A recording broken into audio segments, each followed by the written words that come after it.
Idol, anong pinagkaiba ng mga kabataan noon sa kabataan ngayon? Kabataan noon, kumakaway ka kapag may dumaraang eroplano. Inaantay maubos ang tubig sa tabo sa ulo. Ginagawang swimming pool ang tanggana ni nanay. Ginagawang braces ang foil ng choknat. Naliligo ka sa alilod ng bubong kapag umuulan. At kapag gabi naman, akala mo sinusundan ka ng buwan. Nagko-concert sa harap ng electric pan. Kabataan ngayon, ang problema ay pera at cellphone. Ang problema lang namin noon kung paano makataka sa bahay para di matulog ng tanghali. Umatay man kami sa palo, aminin natin mas maraming nire-respeto na magulang sa panahon noon kaysa ngayon. Mga kabataan ngayon, isang chat lang, may jowa na. Kami noon sa claims lang umaasa. Broken-hearted, papad friends ang resulta.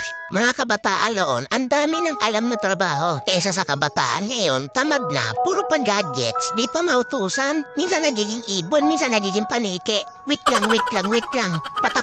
Batako. Idol, hindi kawawa ang batang inuutusan sa gawaing bahay. Ang kawawa ay yung batang lumalaki na walang alam sa buhay. Yung nakaranas lang ang pupuso nito. Real talk yan.